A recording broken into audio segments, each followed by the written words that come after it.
he does not withdraw from Israel. No one could withdraw from another country the right of self-defense. Israel has the right to defend itself, but fundamentally, the Israelis, just like everybody else, have to respect this peace process that is fundamentally good for them and good for the entire region. What the president has grown frustrated sometimes is that we seem to be right on the cusp of a major breakthrough in the agreement, and then all of a sudden there's a major explosion that goes off in a civilian population center in Beirut, and a lot of people who have nothing to do with Hezbollah lose their lives. That's not acceptable. That's the sort of thing that we've asked for closer coordination so that we ensure it doesn't happen. And our message to the Israelis, just as our message to everybody else, is fundamentally, we want this peace process to be good for you. We do not want Hezbollah attacking Israel, but in order to ensure that that happens, we have got to actually build the kind of regional framework that can cut off the money to Hezbollah, cut off Iranian support for Hezbollah, and also ensure that Lebanon's territorial sovereignty is respected by all parties. And the difference between the two agreements. So first of all, the two big differences are not even in the substance of the deal itself, but something I said earlier are, number one, the Gulf Coast Coalition loves this deal because they think that it makes Iran weaker. They hated the Obama deal because they thought that it made Iran stronger. They know more about this, and they have more to lose than anybody, including the United States of America, so I trust their judgment.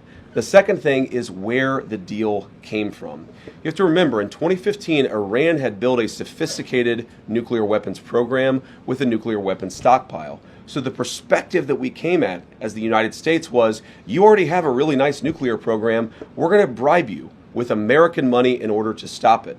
Our perspective and where we're coming at it is, we already destroyed your nuclear program. And so if you promise and show verifiable pathways to not rebuild it, then we're willing to give you some sanctions relief and things like that. So it's a fundamentally different perspective.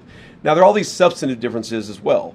The Obama nuclear deal allowed enrichment. Ours will not. The Obama deal allowed the accumulation of stockpiled weapons-grade material.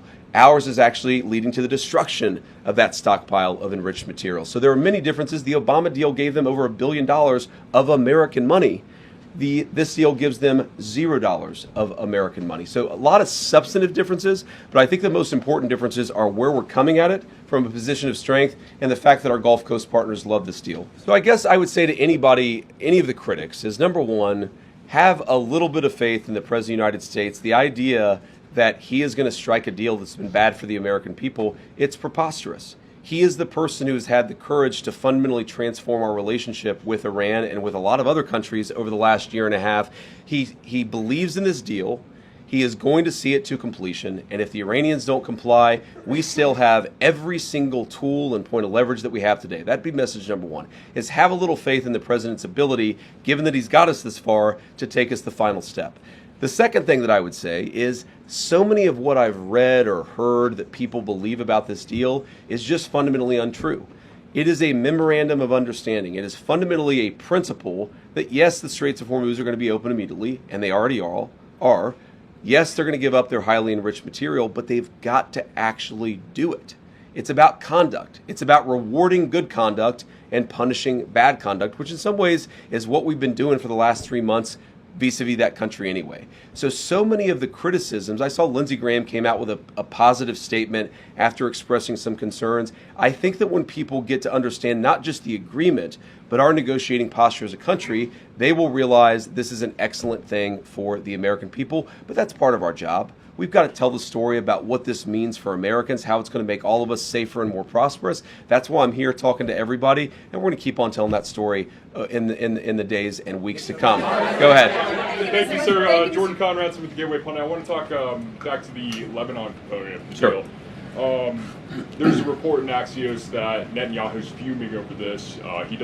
Israel doesn't feel bound to the MOU as it relates to Lebanon. If, as you mentioned, your frustration with Israel striking in Beirut, hitting apartment buildings, if that continues, could it torpedo the deal? And what would the U.S.'s response be to a broader war in Lebanon involving Israel and Hezbollah? Yeah, well, I don't want to get into hypotheticals that could torpedo the deal, because I think the president's expectation is that all of our friends, the Israelis, the Arabs in the region, we're going to work together and actually see this deal to completion. Now, I saw the Axios report, that Netanyahu is fuming that's not reflective of the conversations that I've had with him, but maybe he's saying something to somebody else that he's not saying to me. What I will say, and this does bother me, is that you have seen people within Bibi's cabinet who have come out and attacked the deal and in some ways very personally attacked the President of the United States. And I guess my message to them would be twofold. Number one, Donald J. Trump is the only head of state in the entire world who is sympathetic to the nation of Israel at this moment in time. And he happens to be the head of state of the world's superpower. If I was in the cabinet of the Israeli government, I might not be attacking the only powerful ally that I have anywhere left in the entire world.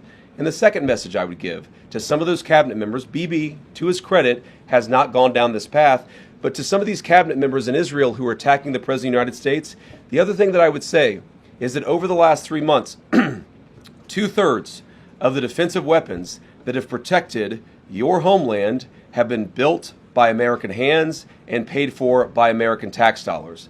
The problem for Israel is not Donald J. Trump.